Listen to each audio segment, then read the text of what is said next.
Brant Evans and a Don Moran. Welcome to the Explorer Poet Podcast. Thanks for having us, Josh. Thank you. Good to Yes. be here.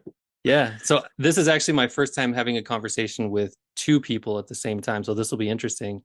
But you guys have collaborated on a book together, and the book is titled, it's a long one, so I got to read this: Gods, Heroes, and Groups Using Mythic Archetypes to Understand Group and Organizational Dynamics.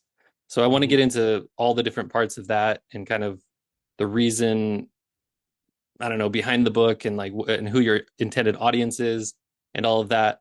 But first, I like to start off by just asking people how they got kind of drawn into this world of thinking about archetypes, thinking about gods and heroes. So I don't know, maybe each of you can just take a minute and talk about it, and then we'll dive into how you two connected. Yep, I can Sure. jump in first, Brent. If that's all right. I think initially my way into this sort of way of thinking about things, like I just call it like symbolic thinking. Yeah. A lot of the time, uh, I don't think I've ever told this piece of the story, but I used to go work in a co-working space when I was working in like in tech basically. And I worked remotely, so then I would go to like a co-working space in my local city, the Workbench it was called here in Galway, Ireland. And there was a woman there who, she was a regular goer, and uh, she once mentioned in the break room that I should watch. She recommended that I watch The Power of Myth by Joseph Campbell.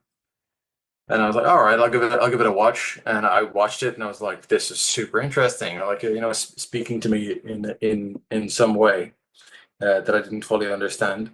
And then I ended up buying The Hero with a Thousand Faces, and that blew my mind. And then I kind of went down the rabbit hole there, reading Young, influenced by like early Jordan Peterson as well, and just kept going down the Young rabbit hole, and here I am.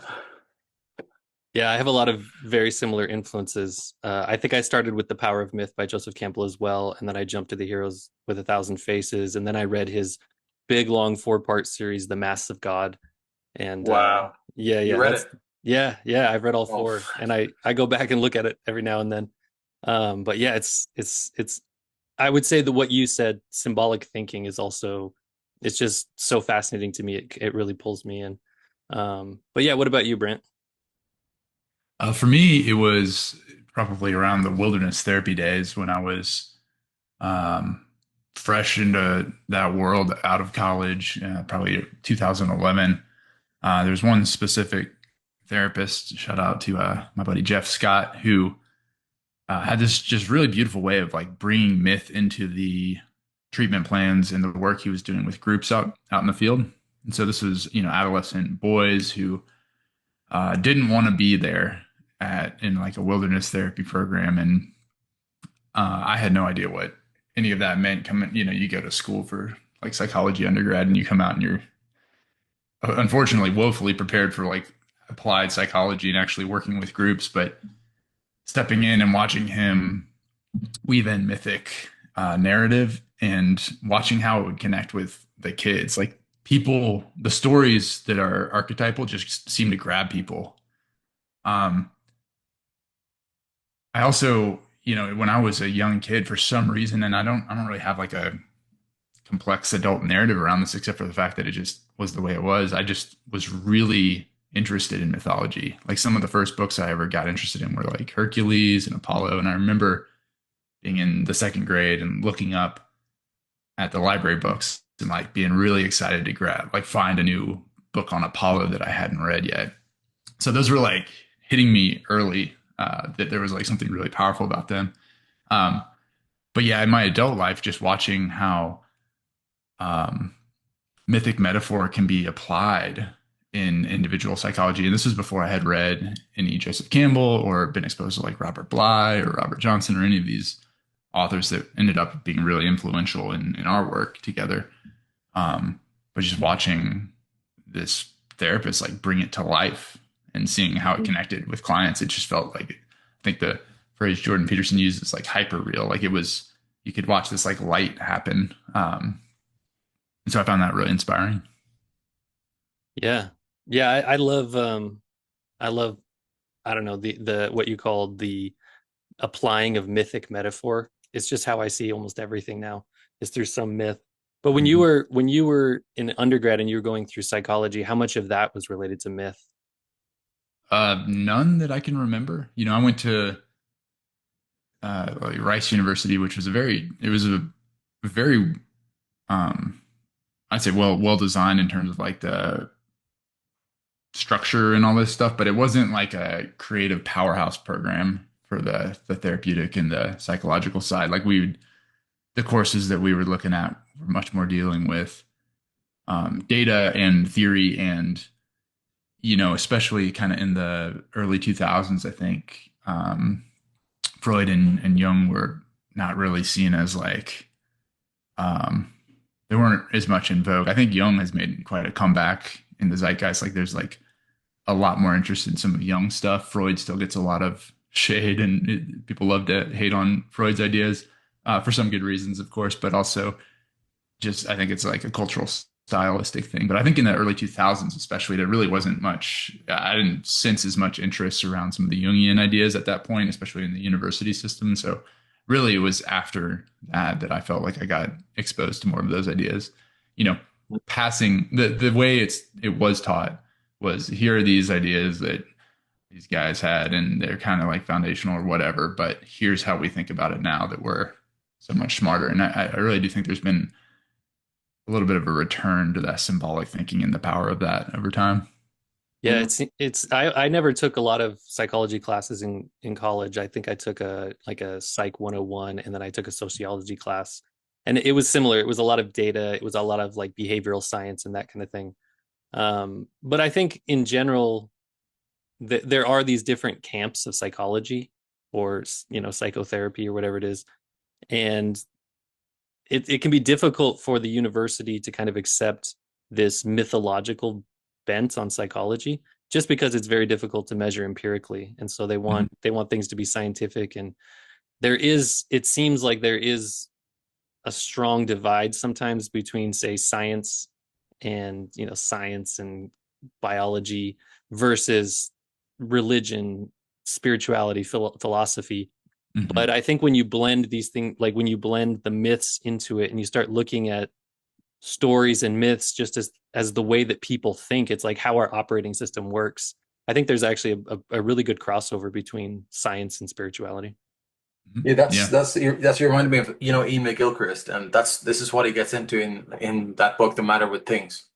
It's like 1,500 pages, so like it's so in depth, but he basically builds out how the empiricism is one way of knowing, and then he basically argues pretty comprehensively that like science and the scientific way of knowing and empiricism comes out of this narrative, mythic, symbolic way of thinking, and you just can't get away from it.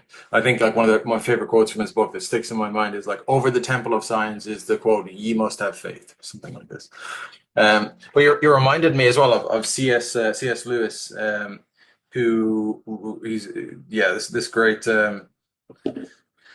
this great writer. I'm sure you know him, but C.S. Lewis wrote a book called Mere Christianity, and in that book there is a chapter called Morality and Psychoanalysis, and he delineates between Freud's philosophy and Freud's psychoanalysis, the method and the philosophy.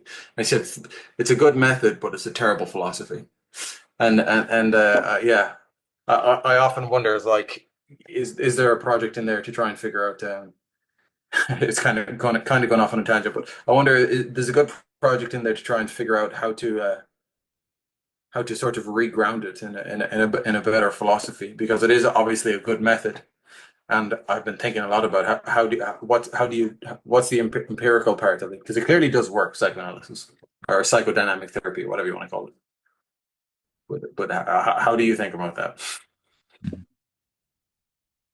I don't know if I have much experience in an actual therapeutic setting because I'm not a therapist, and so the only experience I have is sitting down with like a cognitive behavioral therapist. I've never done Mm. Jungian. I've never done like a Jungian style analysis. Mhm. And to be honest, for me, once I came across these guys in book form, like Joseph Campbell and Carl Jung, and I've read a bunch of Jungian books as well.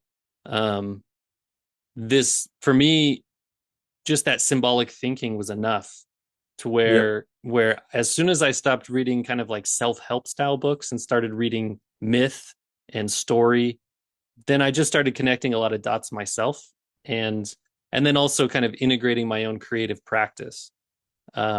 Just I don't know, the integration process seemed to kick off at that point. But as far as philosophy versus practice, I don't know. I don't know if I have deep thoughts about Freudian philosophy versus Freudian methodology. I think that Mm. talking and working through things, kind of looking into the unconscious, looking into dreams, looking into memories, revisiting things, and kind of releasing the emotion that never got out. That if Mm. you think of trauma, I think that Mhm. that's all very very useful, and I think that maybe that's what you're speaking to as far as the methodology. But you could correct me. Yes. Yeah. Yes. As far as the philosophy, I think there are some very specific ideas around Freud that are not only, like, some of his philosophies are not only incorrect, but can actually be kind of harmful.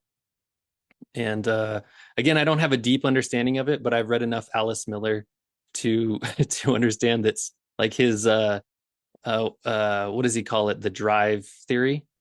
Yep. And kind of blame, it's almost like victim blaming in a sense. And the really interesting thing to me about that whole narrative, or the story of Freud himself, is just how none of us can actually escape stories. And so even Freud himself, who was doing all this analysis of others, was probably Mhm. trapped in his own story and unaware of it. Well, he gets made fun of for like smoking the fat cigar while he's, telling people that they're projecting phallic imagery and stuff like that. Yeah. Yeah, yeah, yeah. And in his early, if we can like steer the conversation into the group world, because that's obviously a lot of what we're talking about, but his book on groups, the group psychology and the analysis of the ego, um, gets most almost everything wrong, I would say. Um, and I also think there's just this context for being one of the foundational thinkers. You get some creative slack on that stuff. Like I don't think that any who invented the game of basketball. I can't remember the guy's name even, but he's not he's not the best player or anything. He's not like known for being a high level player or anything like that. But there is something about like the creativity and building something and launching this like realm in this world. So I really do, and I think of Jung in similar fashion. And this is where I think it probably contemporary people would disagree with me. We just went and like presented at this small little Jungian conference thing, and everyone there is like really stoked on Jung. And I really would be pretty critical in some of the similar ways that people are critical of Freud, like some of the ways that Jung was using psychoanalysis in criminal cases, for example, around word association and like finding people guilty based on their responses to specific words. That is like a wild overreach, in my opinion, of psychodynamic principles. It's like arrogant, it's overreach. These are the earlier days, and these guys were thinking in ways that have become really, really fascinating and fruitful. And so, yeah, like Freud's work with groups, he was real big on this idea that it's like kind of a horde mentality where there's one dominant leader that imposes their will on the group. And Wilfred Bion and some others have come along since then and kind of flipped the script on that and said, actually, as much as anything, a leader is tolerated for their ability to actualize the group drive. So the unconscious dynamics that are happening in the group will usually nominate or assassinate, literally or metaphorically, like knock out a leader. And so if a leader is not actualizing the group drive, like a leader is effectively serving a group drive or they're discarded, which is polar opposite to kind of Freud's thinking. And I think it's a bit more nuanced when we try on that Bion lens. and look at the unconscious things happening in the groups and then what is tolerated in leadership roles, that's where like there's really rich stuff that comes up. And our work is basically looking for confluence between some of those ideas around group unconscious dynamics and how archetypes arise. And so looking at that synthesis of the symbolic thinking, archetypes, and how those dovetail with modern understanding of group dynamics. Yeah, yeah. It's funny because it's not like what you were saying about Freud and Jung. They're not going to be 100% correct, and anybody who accepts them as some kind of prophet or, purveyor of truth, some kind of dogma, you're just going to fall into some kind of ideology yourself. And it's not like we look back on Isaac Newton and think he was a moron, even though we've disproven his own theory, like disproven his theories. All of these things are just ideas that get built on, and nobody's ever had it 100% correct. That's why there's still a mystery out there. That's why we're still searching. But Except for freaking Einstein, somehow that stuff is. I mean, that's a whole realm I'm not qualified to like get into, but some of the predictions that dude made have been wildly accurate. Yeah, yeah. There's something There are, mystical about that, like really wild. yeah, but I think that's, even Einsteinian physics, we're now moving into trying to explain things even on another level. And Mhm. obviously he was right about a lot of things, but there were certain things. There were like the idea that the universe is expanding. He didn't want to accept that because it rubbed him the wrong way from a Mm. spiritual perspective. So there are, I don't know, I just see Mhm. everything as like this evolving story. Sure. And Yeah, yeah, and yeah. and so everything's going to have a light and a shadow, like a light Mhm. side and a shadow side. And to look back on anything in history and kind of discount it entirely, I think is a mistake, because it's how we got to where we are today. Speaking of how we got to where we are today, I do want to jump into your kind of interest around groups, and I appreciate you kind of bringing the conversation back around to that. Just really quickly though, what's the story of you two? Like, how did you guys come to meet each other, and then how did you realize that you wanted to start writing a book together? Hey Don, you wanna get that one? Yeah. So Brant and I met at a group relations conference. And I guess so. I'll say a bit about what group relations conferences are. But group relations conferences are a big part of what we talk about in the book. Because I guess it's a way to experience these group dynamics that we talk about in the book. But basically, group relations is the study of group dynamics in the here and now. So rather than sort of studying it from a theoretical standpoint, you're actually, encouraged to say what's happening in the room in the here and now, in a membership of anywhere from like 20 to 50 people. And there will be consultants in the room calling out dynamics that are happening. Um, Brand, do you want to add anything else there? Yeah, I mean, we can get into the rabbit hole of that too. I think just for the sake of tying a quick bow on like the how we met, we during the pandemic they were having to do these virtually, and so you know we would probably not have met if we hadn't been in this pandemic situation that was forcing much more international membership through these virtual conferences. Aodha and I were assigned to one of the same small groups, which is like a breakout group in one of those group relations conferences, and yeah, it was a really rich experience, surprisingly for me, because I thought that group dynamics work needed to be in person. But one thing that the pandemic showed me, at least, was that those human stories and dynamics and archetypes, they infiltrate a Zoom room as well. There's something, it's not just the physical proximity. So Adon and I met in a virtual conference and just kept in touch afterwards. We had some shared interests in some of the myth stuff. I think that was really where we like the conversation went afterwards is mythodynamic perspective, looking And at you sent me Iron John, the book. yeah, oh right, yeah, yeah. So I was like, you got to read Iron John by Robert Bly, which is my recommendation to anyone that's like starting to get into this work. That was one of my big influences, And and you had a lot mhm, of them. You started jotting down these ideas. yeah, yeah. So then during that pandemic, I'd started like writing out these as a series of informal essays. Effectively, I wanted to advance my understanding of groups, and I didn't find the material that I wanted to read on it. So I started doing independent research and writing, and it ended up forming out into these essays. And then as Aodha was coming on, the theme emerged of looking at archetypes and how those arise in group psychology. And if there's anything that I feel like we can really make a claim for, I don't think either of us would claim to be the most brilliant psychoanalytic psychology mind in the room a lot of the time necessarily, or in a lot of these group conferences, we're not necessarily the most seasoned group practitioners. Like I do have a formal education in it and have been doing it for a long time at this point, but there's a synthesis that these two fields have not been talking to each other. And Aodha and I started like kind of keying in on this. We're like, look, there's this beautiful world of mythopoetic understanding, and then there's this beautiful world of looking at the unconscious dynamics in groups. Like, why is there not more of a synthesis between these two? And so that really became the theme and the thing that we offer up, and I would say is fairly a novel little niche. I don't think there's much out there in that combined field. It seems to me that all of the best ideas come from at least in my own experience, when I have an idea that I go like, oh, that feels like an original thought, something I've never thought before. It's this synthesis of very different worlds, maybe that science side and then maybe that spirituality side, and you're kind of reading into both. And then all of a sudden, like something clicks and you go, oh, that makes sense. Mm-hmm. And it's interesting to hear you describe it that way.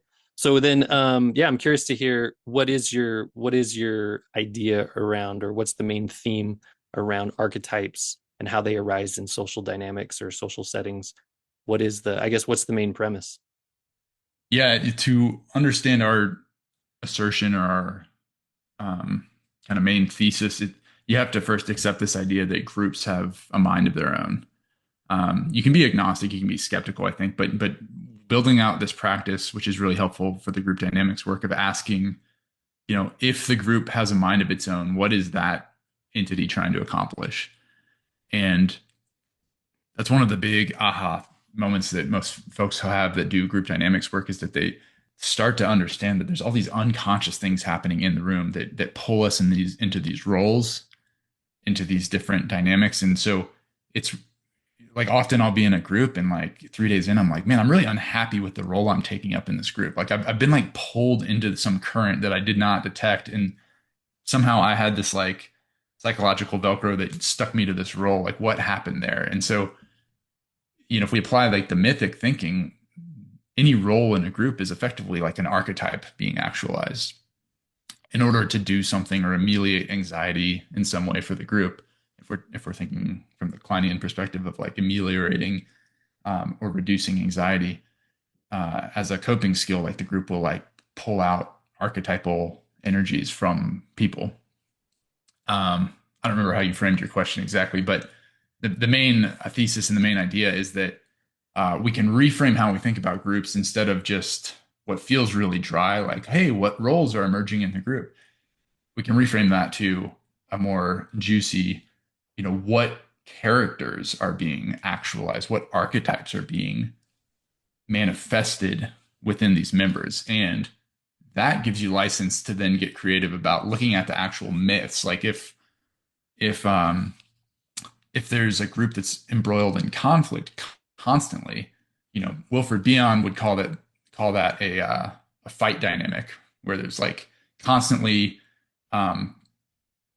finding conflict. And that's one of the ways to either reduce anxiety or deal with like a threatening environment, is like war mentality effectively, and like getting into a mode where you're always fighting. And that's what some groups will do.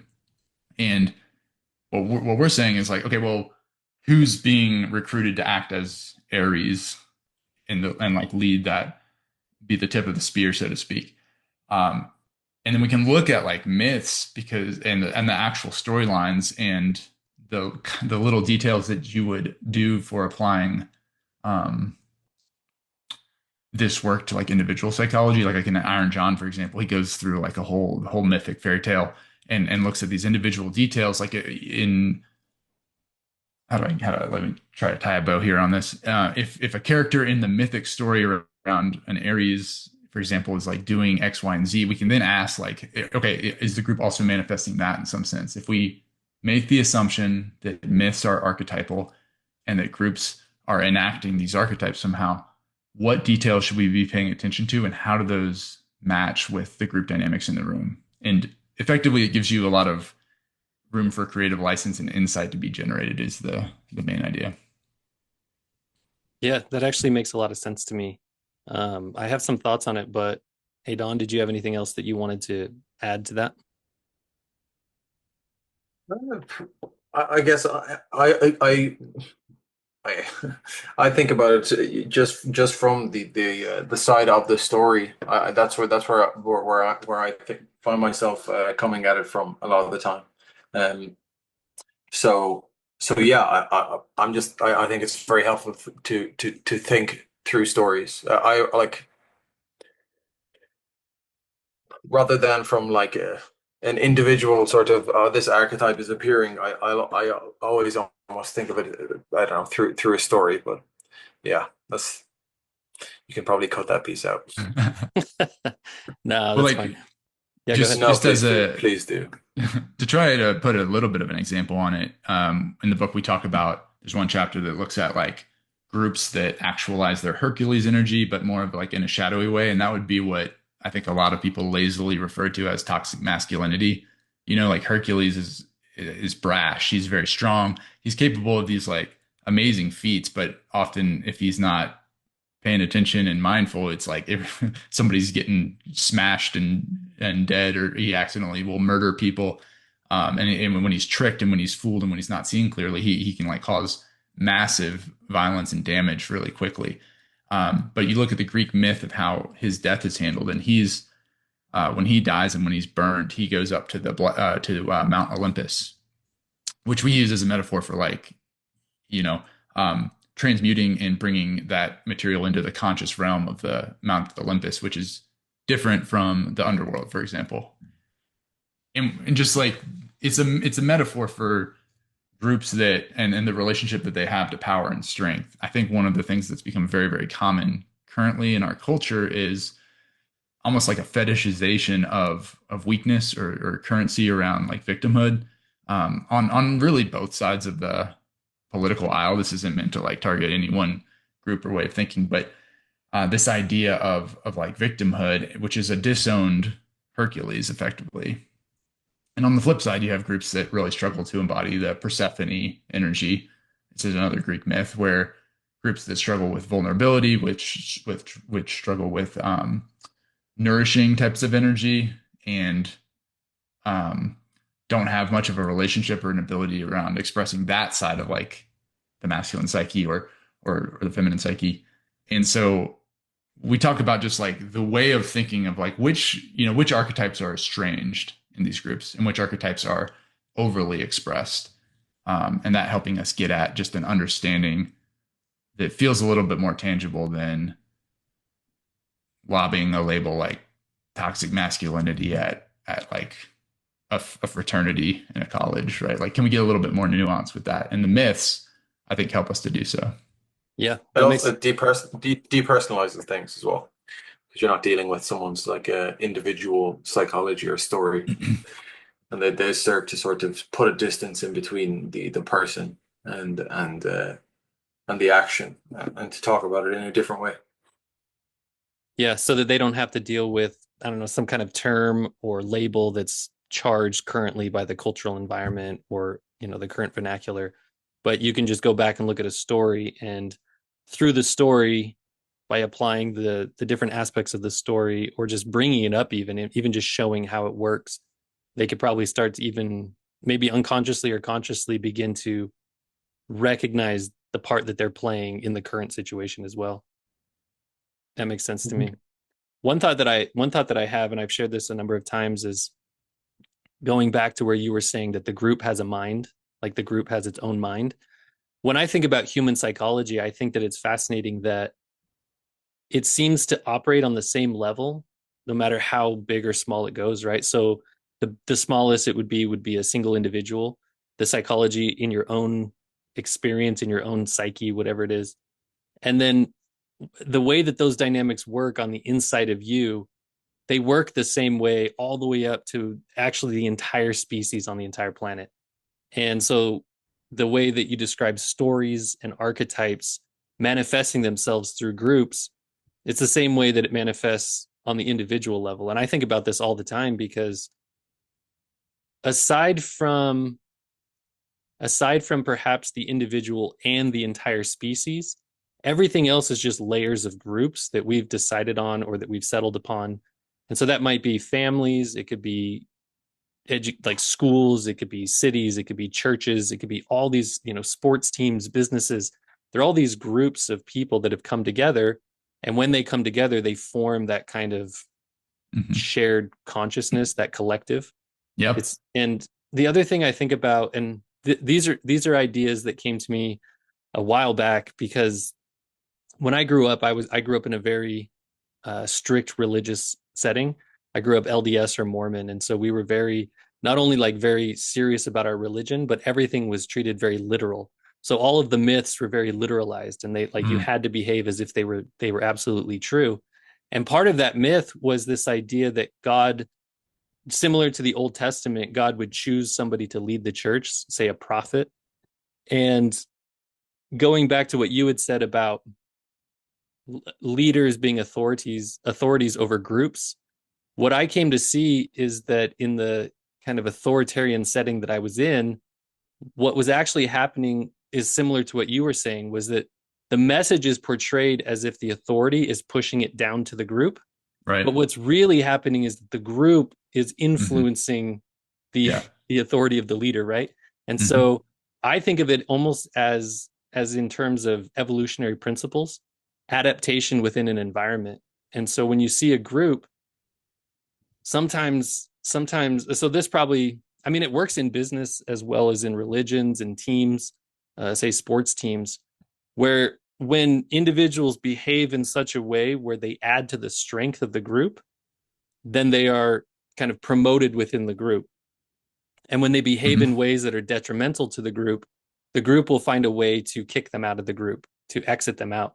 And it's just like evolutionary principles, where if you adapt, you survive, and then the group or the species or whatever it is, the collective, becomes even more, and it becomes more strong in its ideas, in its ability to cooperate, in its ability to survive.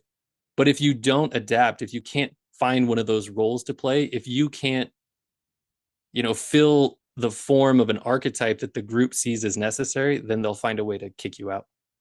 There's one caveat I would add, and that was awesome. So the way that we talk about it, which is applied beyond thinking, is that the group will have an active unconscious drive. And so logically and reasonably, you would think that it's, like you said, is this member helping the group reach the goal that we all have, or is this member making the group stronger? Sometimes, though, that can get inverted, and the unconscious drive of the group might be tied to an identity of victimhood, or tied to, I think of some of these, like, there are like parasitic NGOs out there, for example, that have to like demonstrate increasing need year over year to like draw the tax money in, right? And so it's like, if they go under budget, if they manage everything super effectively, or if they, God forbid, solve the problem that they claim to be working on, members that are moving towards those metrics are probably not going to be tolerated, when the unconscious, unspoken group drive is that we need to remain dependent on our source of survival effectively. And so there can be these weird, what seem like irrational inversions of those values. And that's somewhat common, another just like simple example is in these group relations conferences. A lot of the time, like, everyone's there to study and learn about groups. That's the explicit stated thing that everyone comes there with. It's like, well, I'm really curious about groups.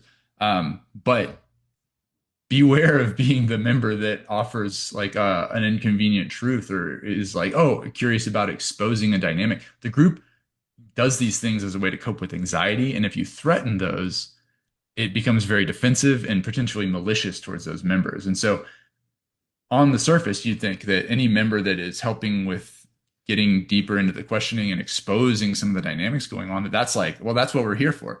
No, like there's crazy defense mechanisms that come up, people push back. And so there's, I think what I'm saying is that yes, to what you're saying, but there's this wrinkle where these like values get inverted and you have to be able to ask the question of like, here's the stated goal of what the group is saying, like the mission statement, but here's the actual unstated contracts that everyone's signed on to, the way that the group is managing its anxiety, even though that's not been said out loud, everyone kind of keys in on it and is really good at detecting that stuff.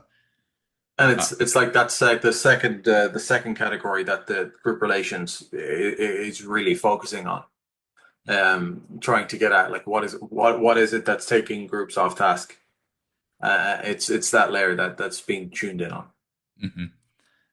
And the other thing you mentioned, the church and business groups and organizations. There's all these different, Russian dolls of groups stacked on each other in any of our lives right now. Like we're a group, and when I'm off of this Zoom call, it's like I'm back in the house with my wife, and like we're a small group, and we're in Tucson, and there's a community there. There's all these different like layers of group identity that we have all the time. What I also find fascinating is just how little it takes to trigger the group mentality, and this has been called the minimum viable group phenomenon. But like you don't necessarily think of yourself as a group with the people you're riding on a city bus with, for example, but it is a group. There's shared interdependent goals happening, even if it's not being said. Like everyone wants to arrive safely.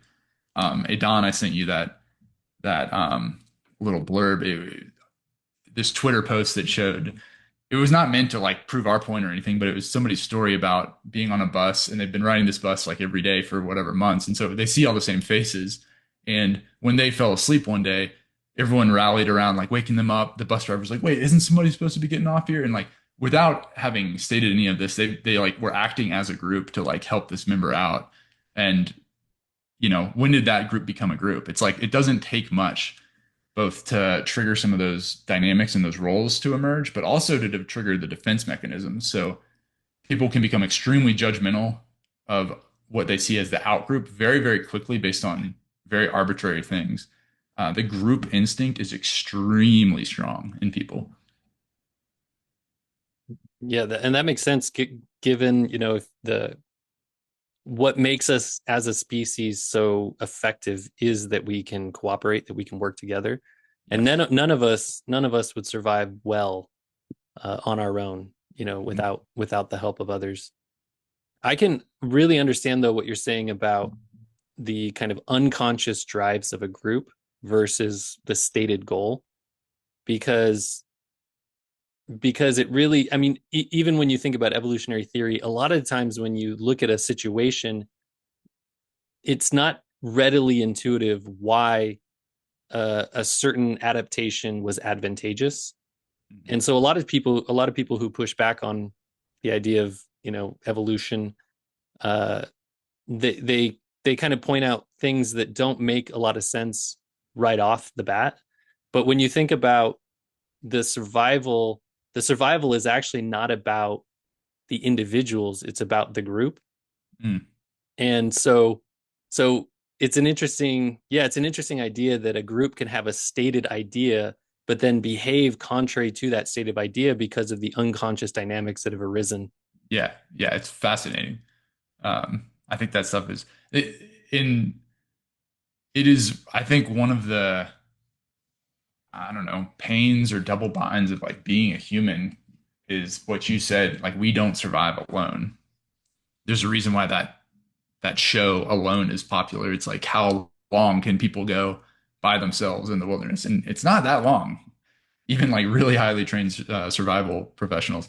And yeah, I think on that show, it's like 60 days on average. It's not that long. Yeah, it's not, it's not a lot. Like good luck trying to survive in a harsh winter environment by yourself. And there's this double bind for people where you have to group. That's like a fundamental human need, even outside of the shelter and the tangible things. there's an emotional component, which I think is Beyond is keyed in on, but it's largely missing from like Maslow's hierarchy and some of the other like needs based thinking.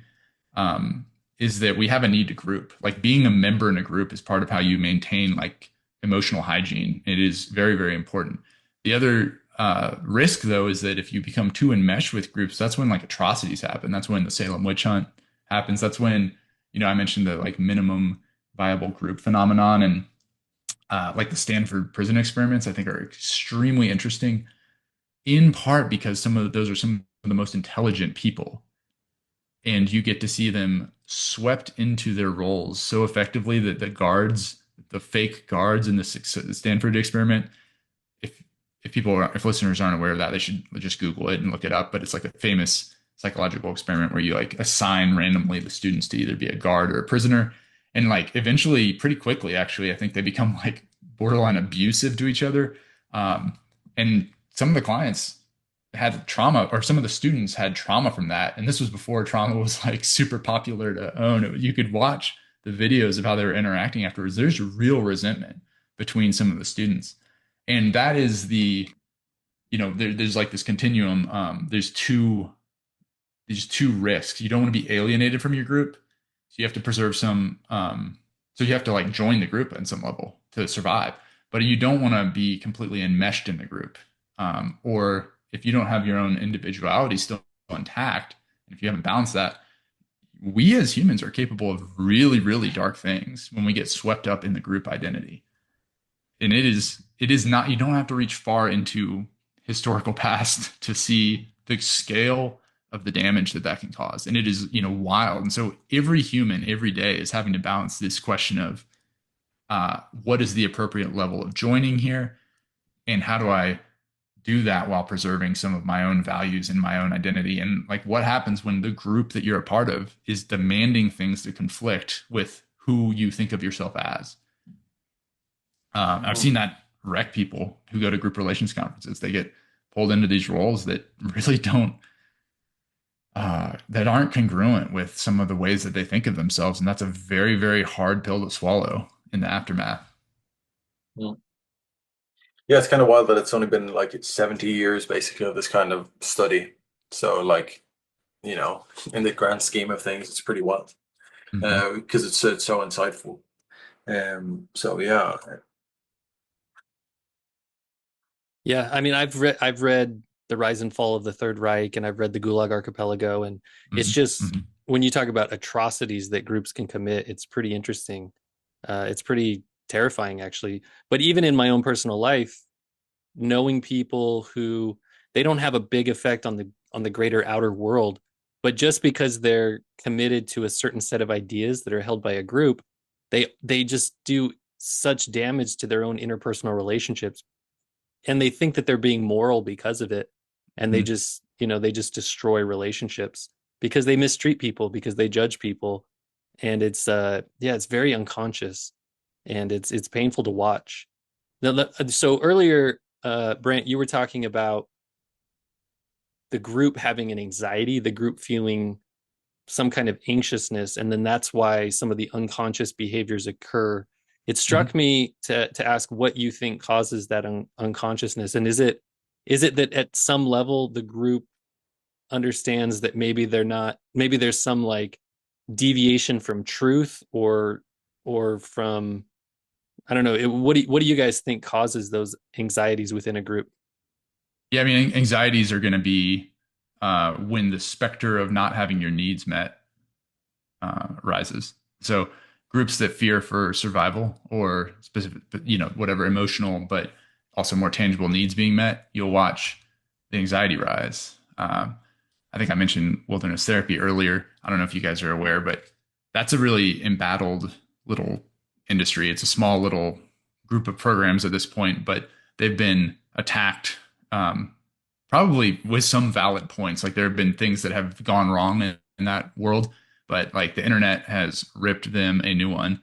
And as at least this is according to me, at least being somewhat of an insider in the world there, and having a lot of friends and family who are at least connected in that world as therapists or have been staff at these programs, you watch groups like hunker down and become more bounded and more suspicious and more like when a group faces a threat, effectively, they become like more cohesive and they become more ingrained as like an in-group. And that's when you can see some of those funkier behaviors start to, or that's one way that some of those funkier behaviors can start to be exhibited.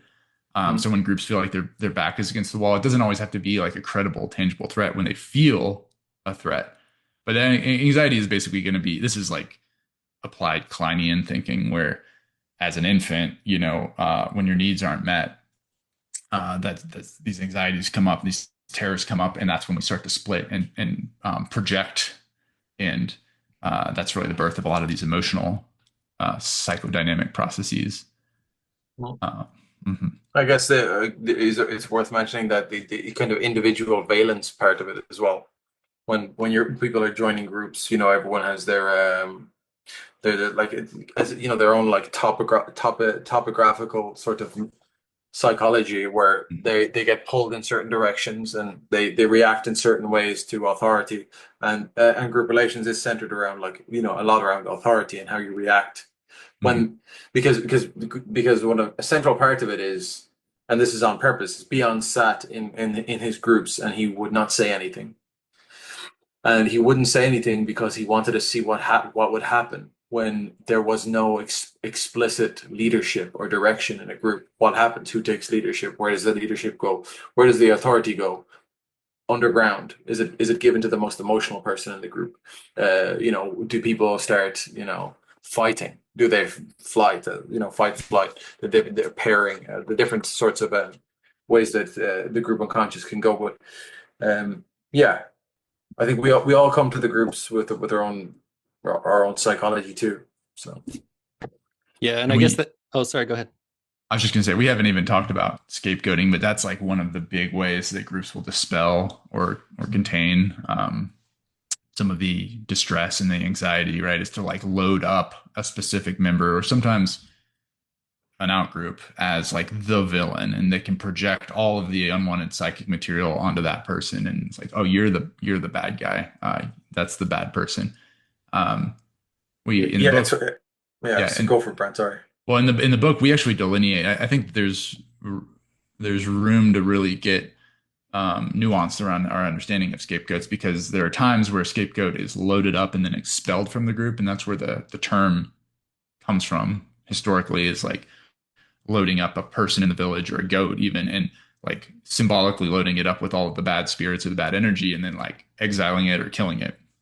And what I've seen is a lot of times the group will want to actually keep that person around to continue loading them up. It's like really handy emotionally, unconsciously, to have somebody to blame all the time. And so, you can have internal scapegoats, you can have external scapegoats, you can have scapegoats that are ejected and killed off.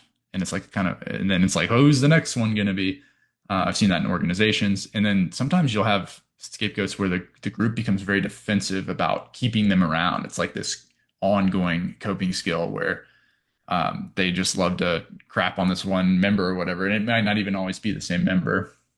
But the scapegoating stuff is also really fascinating because you can see it in populations of chimps in zoos. They'll exhibit the same behavior. I think, Josh, you probably really like this book called Our Inner Ape. It's one of the ones we recommend.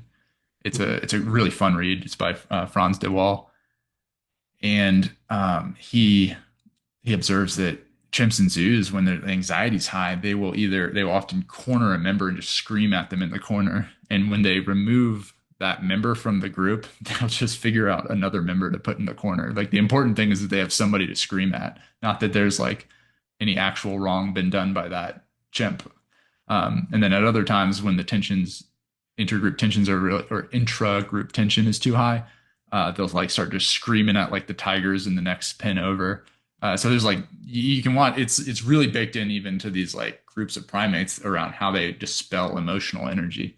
And so we come up with all these complex ideas. It's like, well, I'm not scapegoating. HR's metrics show that this person has like unsatisfactory scores on X, Y, and Z. And we have like these complex narratives, but ultimately we are expelling and trying to find a way to like reduce our own anxiety and the group anxiety many times with when these dynamics arise. Yeah, it's so fascinating that these dynamics are it obviously like genetically coded into us. They come from something well outside of our own consciousness. And to watch to watch apes, chimps, bonobos behave in such a way, I probably would pick up that book and read it. Um, there are two there are two Netflix series that come to mind. One is I can't remember either one of their names, but one is about a guy who followed around or a team that followed around a group of chimps in the actual jungles of Africa. And the other one is about this chimp sanctuary where they have a bunch of different groups of chimps, and both of them are these like docu-series where they just video chimps and chimp behavior. And what was so fascinating to me to watch it was just like watching every group Yeah. that I've ever been a part of. They just behave in such a Well, predictable way, and you can see human behavior in it. it's and it's fun because there's something less personalized around it. You can really just be like, look at what they're doing, X, Y, and Z. And I mean, I would imagine if I was watching that and watching a group of chimps, I would still find a way to like identify with certain members of the tribe or of the crew. But that one step of removal does make it feel safer to make these observations at times, I've found. Yeah, absolutely. And then the other thing that's interesting about the chimps, which I'm curious your guys' thoughts on this as well, is we talked about, the highest authority, whoever's at the top. We talked about the scapegoat, who typically is going to be at the very bottom. So what we're talking about is like this stratified hierarchy within the Hmm. group. And so that's also, Adon, you mentioned about like people coming into the group with their own personalities or their own kind of history. And so once you're in the group, the way that the hierarchy within the group forms as well is really interesting. And I'm just curious, do you guys have anything to speak to on that and how those dynamics develop or how to manage them? Well, I think there's a lot to, yeah, we argue in the book that there's always going to be some sort of hierarchy that forms. So, like, it's very popular nowadays to talk about how everything is like, there's no this flat hierarchy. There's no real bosses here, this kind of thing. And I think, Brant, you mentioned the example of working in an organization where this was the case, and it was just like super confusing to know what exactly to do. But I think part of that comes back to the piece about how the unconscious dynamics in the group serve to form some sort of hierarchy, anyways, because the sort of I don't know if power is the right word, but like there's some sort of charge that goes somewhere else, and some person or in the group is taking some sort of informal power that is even more powerful than the stated one. Yeah. And you see, And like everyone knows what we're talking about. Everyone can think about this. So maybe some even silent person in your organization or group who has so much power because people are afraid of what they think or say, or they make them feel unusual, kind of, or else someone who's very emotional and hysterical, and they're equally sort of on tiptoes around them, and they have this sort of informal power. or Yeah. even like a founding member that left, right, might still have like spectral power. This is so stupid, but I think of like the show The Office and how often they refer to like Robert Dunder, who's like, this is long since gone or whatever, but like some of the, like Dwight and some of the members are like, oh yeah, Robert Dunder would have never like done, they like talk about him still. So you can be like an ex-member. You don't actually have to be a tangible member even to be a part of the hierarchical structure in a sense. And Adon, you mentioned the idea of like informal versus formal. It's a big difference there. One of the things that we talk about in the book as well is that when the formal hierarchy is not being seen as meeting the unconscious needs of the group, that's when you'll really see informal power structures ramp up. That's when you'll see a lot more gossiping and underground networks. The way, at least I think of gossiping networks, is that it does a few things for members. First of all, it's an underground power structure. Like who is actually getting the information and who is it being shared with? Because people inevitably get left out of those dynamics. So there's power there. It's also a way of reasserting kind of individuality or creating other alliances and like stepping a little bit back from enmeshment with the group without officially endorsing yourself as doing so. So you kind of get to play both angles, right? Like you can talk crap about the organization and be like, can you believe X, Y, and Z did that?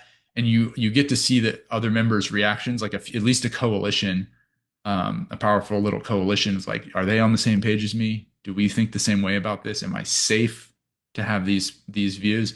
And then that gives you an outlet to have some of those expressions that are maybe not officially endorsable, like things that you can't own out loud.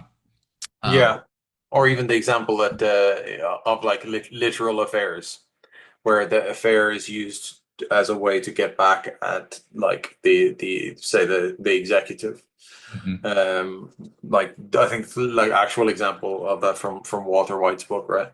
Will White, Walter Will White White, was the Walter White, nice. Heisenberg. Right.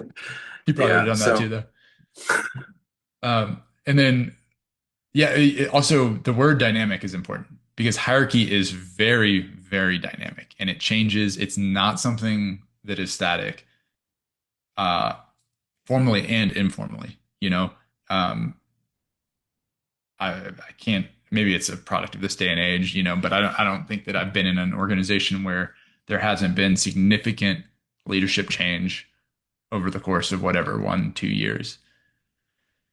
That's a dynamic change. That's shifting currents in the waters. That changes even if it's the same person in or a different person in the same role, they're not going to carry it the same way. There's a new leader stepping in is a drastic change to the power network, no matter what.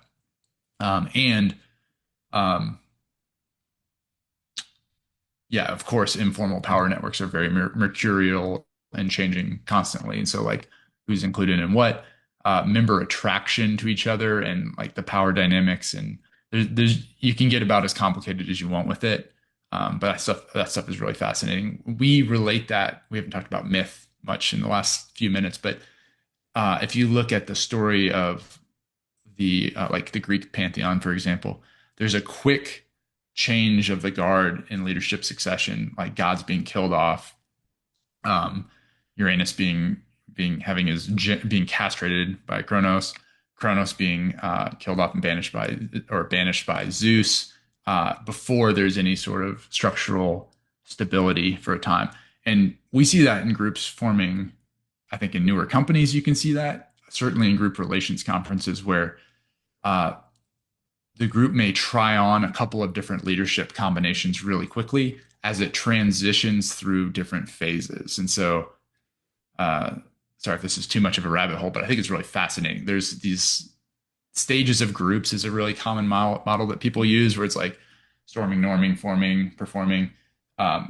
And the basically our idea is that the groups will demand different qualities in leadership for each of those phases. And so either a leader can adjust and sense that the currents are shifting and adjust their approach, or they might just get replaced by the group. And so as a group moves from like a forming phase into like more of a storming phase, they're renegotiating boundaries.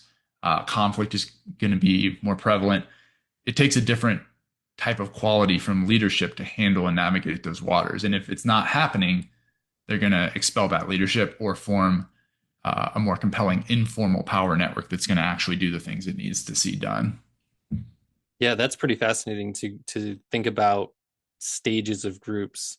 Even so, I have a little bit of experience in the tech world, and I often think about the, as a startup, you go from 0 to 1, which is just getting things off the ground, getting a product out there. And then from there, you've got to go from like 1 to 10. Mm-hmm. And the skill set needed for each of those stages as a leader is completely different. Mm-hmm. And it's fascinating to think about the stated goal of the group, whatever the mission statement might be, the values that are listed out, that stated objective and kind of formal setting of the group, compared to the informal kind of unconscious myths that rise up within the group as a collective. And then each stage, those things get reshuffled.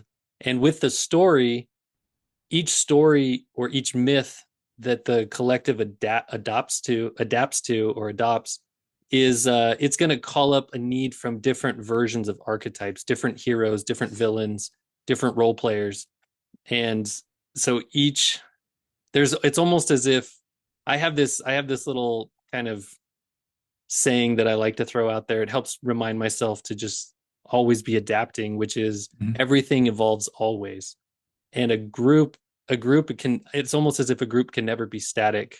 It's always going to be, there's some kind of adjustment. There's some kind of, and for me, the group I interact with the most is my family. I've got my wife and 2 kids. And it seems like no matter how much you want things to just run smoothly, there's always some moment where we have to pull everybody together and talk about what's going on and talk about how we're going to work through it and talk about, forgiving each other and how we're going to solve it in the future. There's always something in a group to be working on. And so the dynamics are constantly shifting, and the archetypes with them are probably constantly shifting. Yep. Yeah. Beautifully said. I think there was a lot in there. That was great.